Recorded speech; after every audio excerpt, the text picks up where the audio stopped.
जय माँ तारिणी सांग मैंने आज बिरिबाटी तारिणी मंदिर दर्शन करने को आसी जगतसिंहपुर रोड रु कटक रो आसवा बाटर रोड साइड रे बिरिबाटी तारिणी मंदिर ही पड़े। मु केन्दुझर तारिणी माँ पाखक टे जापरूनी कहीं बहुत दूर आ पिला पाठ पढ़ा एमती किसी कम पड़ी कि माँ को डोरी लगुनि से माँ पाखक जापरूनी आ जिते बड़े भी मत ये लगे मुझे माँ पाखक आसे आमको बहुत शांति लगे। एमती भी 2026 प्रथम मास प्रथम हप्ताह प्रथम मंगलवार से माँ पाखक शुभकामना करने को आसी किए बा न आसे नुआ वर्ष समस्त जनवरी मसरे समस्ते चाहते कि भगवान को शुभकामना करने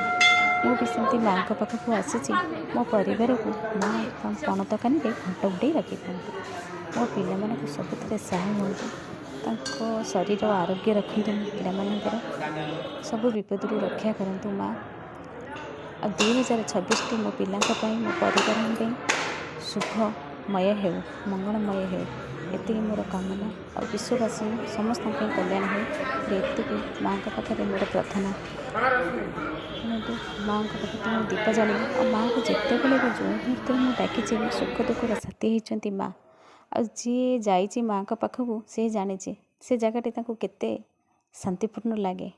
बहुत शांति लगुच सतरे बहुत सुंदर है जगह मत तो बहुत भल लगुच जिते बड़े मनरे किसी भी दुख भी किसी आशंका थाए माँ का पाखक गले मत बहुत भल लगे। आ माँ को पाखापाखि भी हनुमान मंदिर अच्छे देखु हनुमान जय हनुमान बजरंगबाली पवन पुत्र जय हनुमान बजरंगबाली को टिके दर्शन करी नुआ वर्षर शुभकामना कली आ मो पिला हनुमान पाखे मुझे कामना कर सब विपद रक्षा करेंगे मो परिवार को मो पिला को मत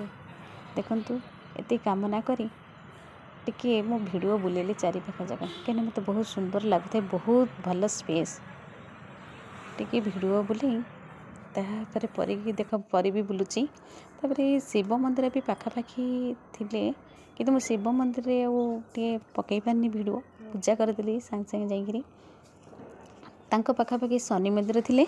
शनि मंदिर पाखे नवग्रह बसी थे नवग्रह को मुझे दीप अर्पण कली कहीं ग्रह ही बारे और नवग्रह को पूजा कले शत्रु ठार दूरे रखती ग्रह को शांत रखती शरीर आरोग्य ही रखती ग्रह ही नवग्रह सबू 9टी ग्रह को पूजा कले बहुत बहुत भल माने शत्रु ठार दूरे रखिए ग्रह को शांत रखिए दीप अर्पण करी आम 2 जन फिर शनिदेव को दीप बुलेवा को बाहर देखु आम 2 जन दीप को धरी आम पूजा कलु चारिटे बहुत बढ़िया लगुए आमती लगुए दिन को दिन से जगह बहुत डेभलप होची से जगार विवाह व्रत रिंग सेरेमनी बहुत हुए बोधे लगुच जय माँ तारिणी ये जगह केमती लगुच थे आसी बुली देखु।